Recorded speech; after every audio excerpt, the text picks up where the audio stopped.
Welcome. I want to remind you that we are in a two-part series about parenting. So this is the second part. The first part was about sleep and how has your sleep been going. I hope you're finding a new routine or reestablishing an old routine. But part two is with all that good sleep, the hope is that you'll have this kind of gentle, peaceful, fun presence in the day. But what happens when that doesn't happen and you have that moment and here it comes, oh my gosh, you said the thing you were never going to say.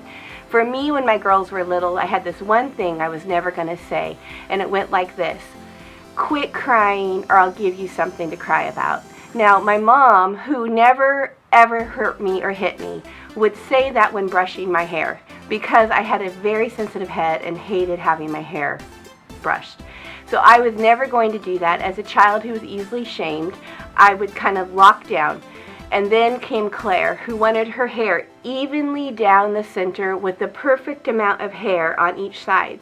And by the third time I had pulled it out and put them back in ponytails, I had lost my ever-living mind. And I said the thing I was never going to say: quit crying or I'll give you something to cry about. And she, of course, burst into tears, because that will make most children cry, and I felt terrible.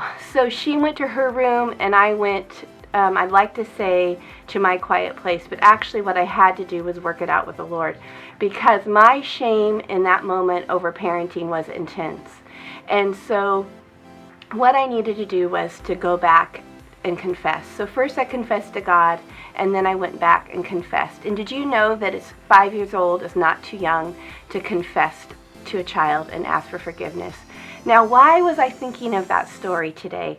I'll tell you, because I can feel the rise coming up in me that is about ready to lose my mind and say something that I might regret. And so I ask you parents, if you feel that rise coming up in you, where you feel like you might burst into tears or you might get really angry, go find a place and ask God, God, come, tell me what's going on in me. What do I need to confess to you? What maybe I'm already need to confess to one of my children? Because when we confess to God and we confess to our children, it is the perfect opportunity to show them what it is to humbly go and receive the grace of forgiveness. And when we show that to our children, they are more able to go do that with their siblings, with you, with their friends. So don't be afraid of what's coming up. Just don't be afraid of it, but notice it. And if it's already out there, like toothpaste all over the walls, and you don't know how to get it back, the way you get it back is you go to God, and then you go to one another and you confess. And so I hope as parents, as you're coming into this, if you have a confession to make, or you're saying, search me and know me, God, is there any offensive way in me, that you're finding the space that you need to do that. And no regrets, just confession. Thanks so much.